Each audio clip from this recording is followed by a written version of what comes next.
What would a man do if he was losing the only family he had left? That question burned inside Samuel Carter's chest every hour of every day as he held his crying newborn in his tired arms.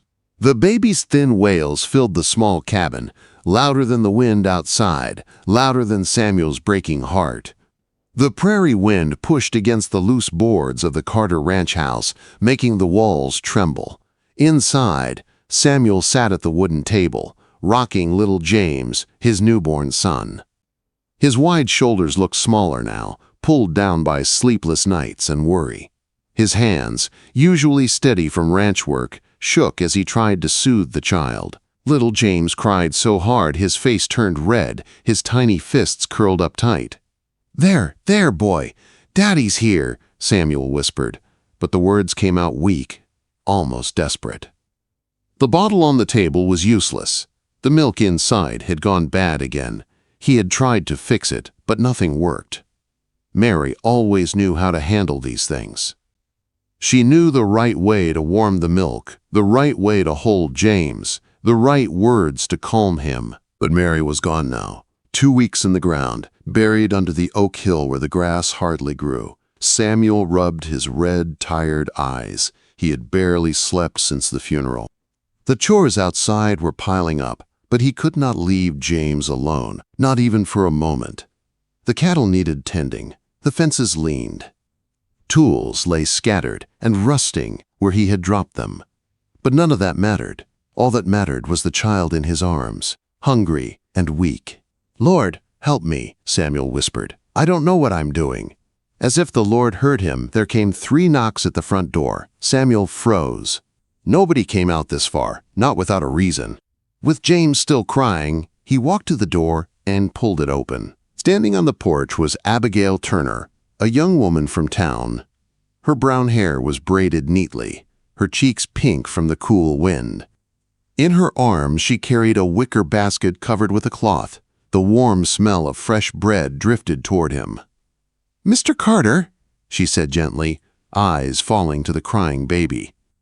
"I heard you might need some help." Samuel stiffened. His pride rose like a wall. "I ain't asking for charity." "This isn't charity," Abigail said softly. "It's neighborly." She lifted the basket. "There's stew, bread, and fresh milk from Mrs. Whitfield's cow. I thought it might help the little one." At the word milk, James let out an even louder cry. Samuel's pride cracked. His son's hunger was louder than any stubborn thought he had. After a long pause, he stepped back. "Come in." Abigail walked into the dim cabin, her eyes moving across the messy table, the unwashed dishes, the empty crib. Her heart tightened. Samuel Carter, the strong cowboy everyone in town respected, looked close to breaking. She nodded toward the baby. "May I?" Samuel hesitated, then handed James over. Abigail held him like she had done it 1,000 times. She uncovered the milk, warmed it with care, tested it on her wrist, and guided the bottle to James's mouth. The baby latched on at once. His cries fell to soft whimpers, then silence. Samuel let out a breath so deep it shook his whole chest. He sat down heavily, rubbing the back of his neck. You seem to know what you're doing." "I've had some practice," Abigail said softly, though her eyes showed a quiet sadness. Samuel almost asked her about it, but stopped. It wasn't his place. The room stayed quiet, except for James's peaceful sucking. Samuel watched Abigail carefully. The tenderness in the way she held his son made something stir inside him. Something he did not expect. Something he was not ready for. Finally, he asked, "Why'd you come all this way?" Abigail met his eyes. "Because I heard a man and his child were in need, and no one should face loss alone." Samuel looked away. Her words struck deep. He had been alone since Mary died, fighting the pain in silence, drowning in it day by day. But here was someone offering to carry even a small piece of that weight with him. When James finished eating, Abigail placed him gently into the crib. He fell asleep right away. The cabin felt different now, lighter in a strange way. Samuel cleared his throat. "Thank you, Miss Turner, for the food," for James. "You don't need to thank me," she said. "Just make sure you eat too." She uncovered the stew and filled a bowl for him. Samuel stared at the warm food for a long moment before picking up the spoon. The heat spread through him as he ate, reminding him how long he had been running on nothing but grief. Outside, the wind pushed against the shutters. Inside, the cabin held a rare quiet, and though sorrow still lived in every corner, Samuel felt something he had not felt since Mary died. He felt hope. When morning came, Samuel woke to birds instead of crying. James slept peacefully. Samuel had slept more than he had slept in weeks. But deep inside him, pride still battled gratitude. Pride always won. Until the next knock came. Another basket in Abigail's hands. Another warm smile. Another moment where pride had to step aside for the sake of his child. Little did Samuel know that this was only the beginning. A beginning that would tie their lives together in ways none of them expected. The next few mornings felt different on the Carter ranch. Samuel still woke with heavy eyes and a heavier heart, but James no longer greeted the day with painful cries. Instead, the baby slept longer, breathed easier, and ate without struggle. Each time James stirred, Samuel felt a little less fear and a little more hope. But that hope always came with a quiet knock on the door. Abigail Turner arrived each day with something new. One morning she brought warm biscuits. Another day she brought milk and herbs to help calm James's belly. She moved around the small cabin with gentle hands, never judging the mess, never speaking harshly. Samuel told himself not to depend on her. He told himself he had to stand on his own. But every time James whimpered or began to cry, Samuel found himself listening for that knock. One morning, as the sun rose pink over the prairie, Samuel tried lighting the stove. His tired fingers fumbled with the matches.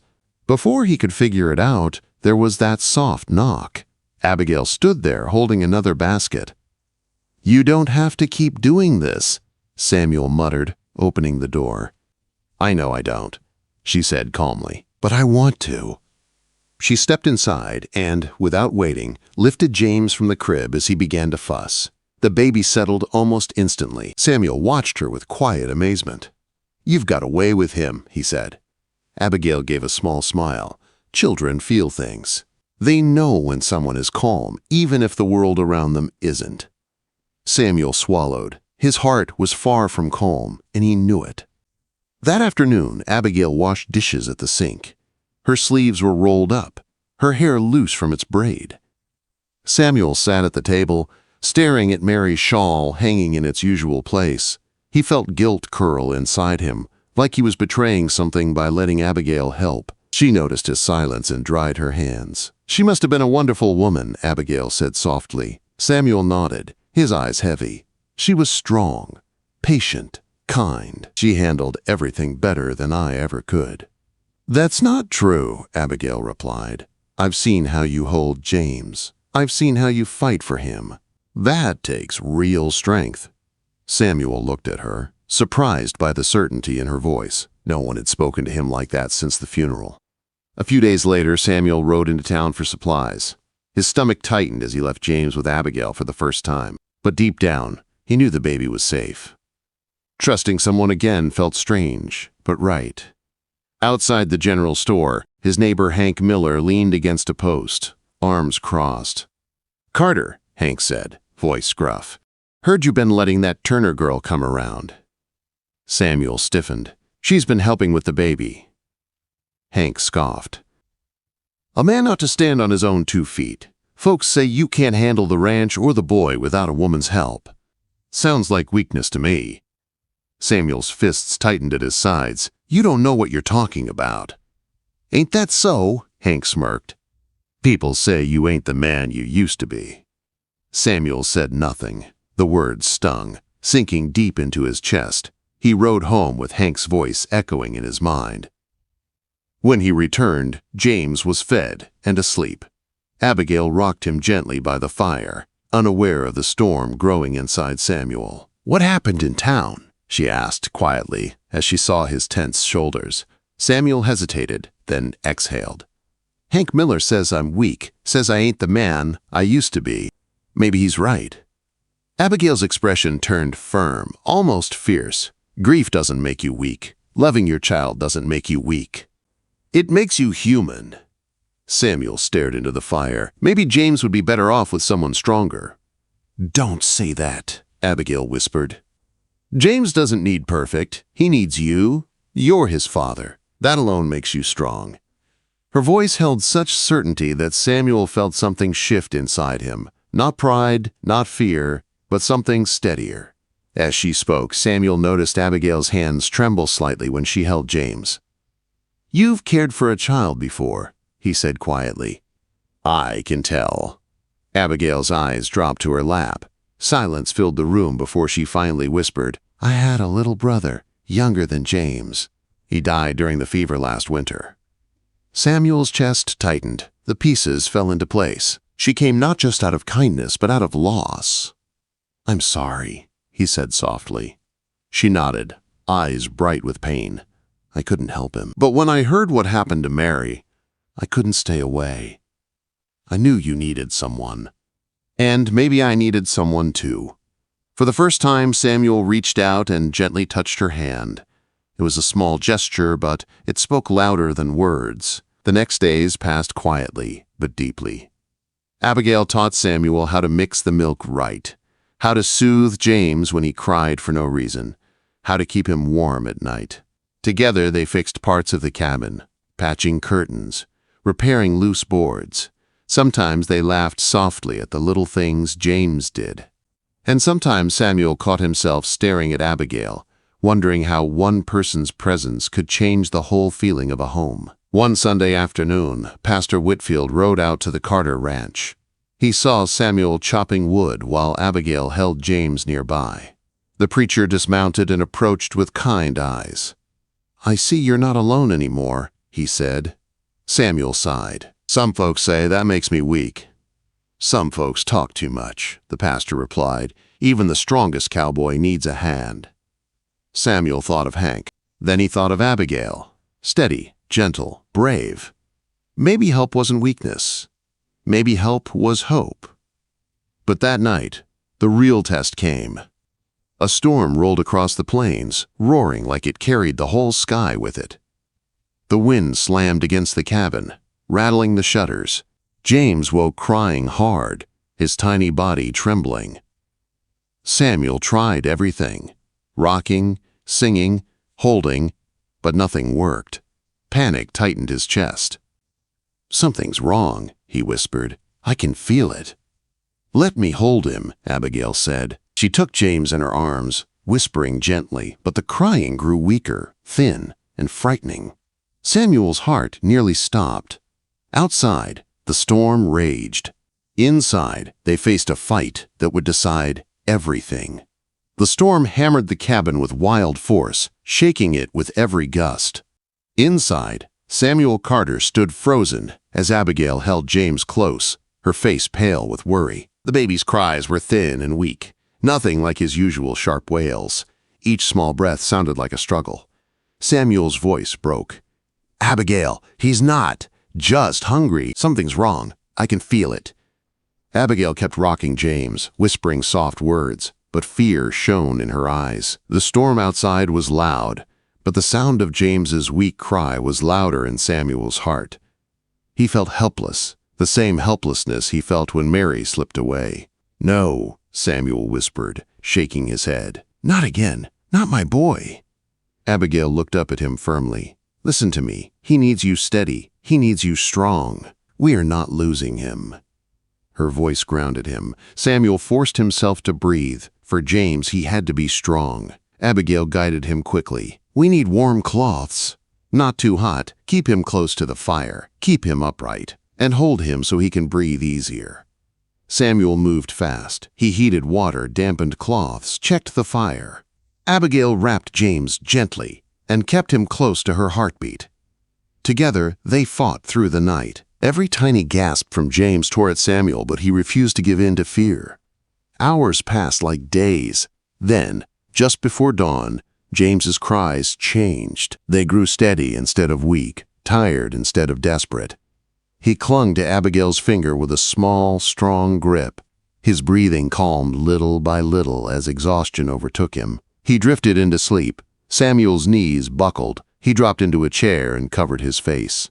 His whole body shook with relief. "Thank the Lord," he whispered, voice trembling. Abigail exhaled shakily, tears in her eyes. "He's strong. He's going to be okay." Samuel looked at her with gratitude deeper than words. "So are you, Abigail. I couldn't have done this without you." "You weren't alone," she said softly. "Not anymore." Morning came at last. The storm was gone. Sunlight touched the prairie with golden calm. Abigail stepped onto the porch holding James, who now slept peacefully. Samuel followed, breathing in the cool, fresh air. "I owe you more than I can ever repay," he said quietly. Abigail shook her head. "Helping you, helping James, it's helped me too." Samuel looked at her then, truly looked. Behind her strength was pain, but also hope. Something inside him warmed at the sight. Hoofbeats broke the silence. Pastor Whitfield rode up and greeted them warmly. When he saw James sleeping safely in Abigail's arms, he smiled. "Looks like the Lord sent help to your door at the right moment," the pastor said. Samuel nodded, voice thick. He surely did. The weeks that followed became a gentle turning point in Samuel's life. Every day Abigail came by, sometimes with milk, sometimes with food, sometimes with just a smile and steady hands ready to help. She taught Samuel every trick she knew. Soon he could soothe James the way Mary once did. But it wasn't only the baby learning from Abigail. Samuel did too. He learned how to breathe again, how to smile again, how to hope again.